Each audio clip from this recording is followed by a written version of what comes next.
Yeah, E911, did you say? Yes. Is that what you said? What is that, and when did it change from 911? Okay, so E911 is enhanced 911, and what that means is, so we've all moved away from landlines. So enhanced 911 means if you call, your phone is going to get triangulated. They always know where you are.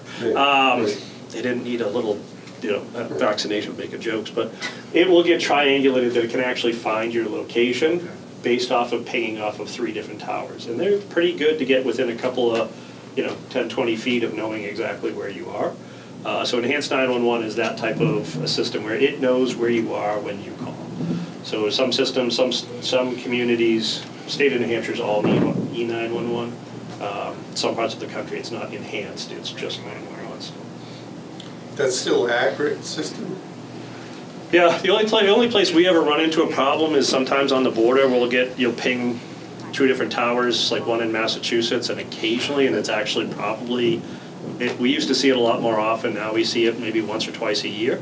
We'll actually ping across and they'll go into the 911 system in Massachusetts and they'll end up in Methuen and they'll get sent to us. So it's pretty neat because our dispatchers, they have a screen and they'll hear a ping and they'll actually see where the phone call is coming from. So they know, it may be for a police matter, it may not be ours, but they know someone just called 911 in Salem and they know around where they called from too. My question is for the both of you. So a few of us live in Salem on this side of town, and I know there are a few fire stations on other parts of town, but there's not one, and I think we're considered West Salem. Yeah. Is there any large demand for one or need for one on this side of town?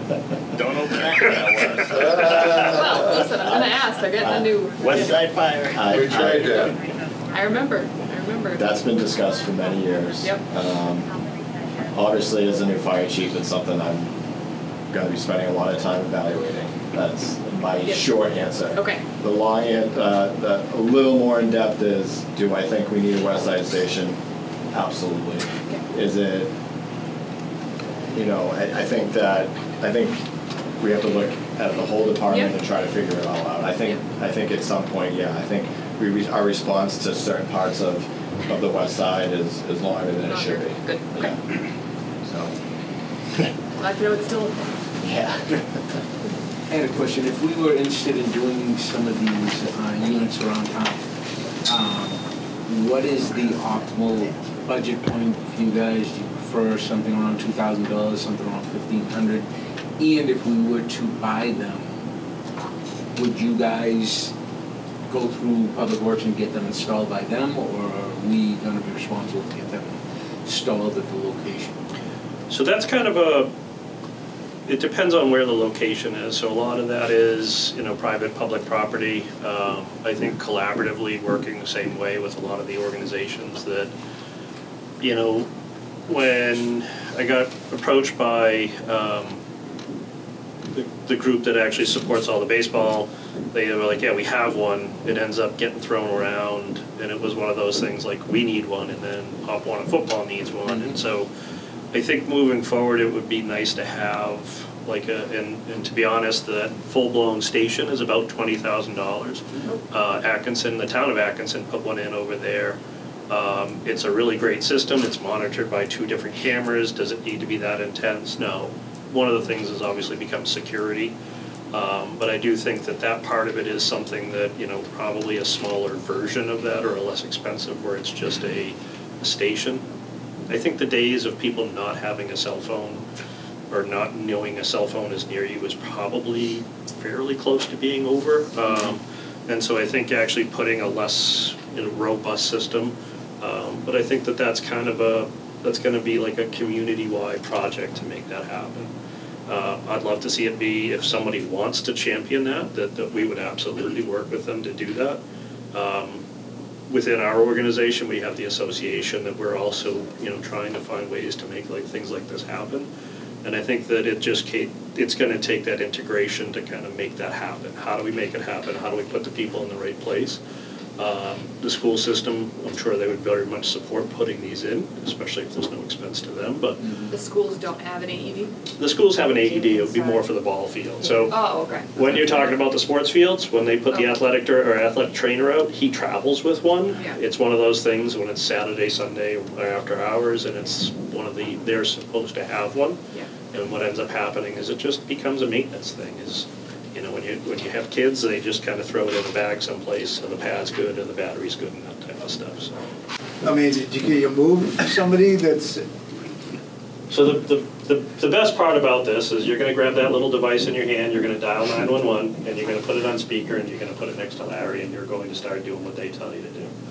One of the things is, if you think he's in cardiac arrest, chances are he's gonna fall out of the seat, you're gonna put him on his back, you're not gonna move him anywhere. So what ends up happening is we chase like as people start trying to run around. The best thing we can do is if he's in cardiac arrest, let's say it's not Liz, just somebody, we're gonna start doing compressions and call 911 and get them there as fast as possible. Start doing compressions, the next thing you're gonna wanna do is how do I find the closest AED?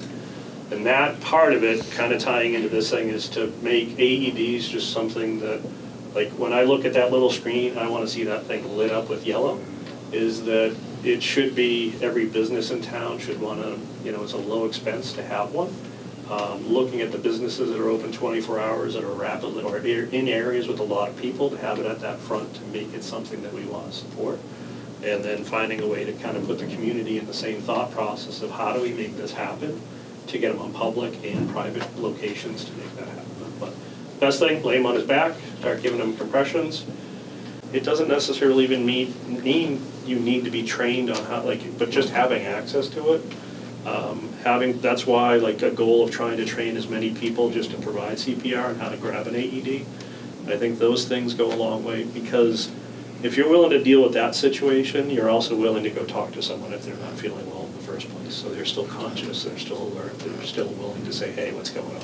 if you're lucky enough to have an AED available, is it, I know they're pretty well marked about what you're supposed to do, but I mean, really, the average person That was my question. takes this thing. It's dummy Great, proof. we've got one. It's totally dummy proof, it talks you through it. It's what? It's totally dummy proof, it talks you through it. Really? Yeah.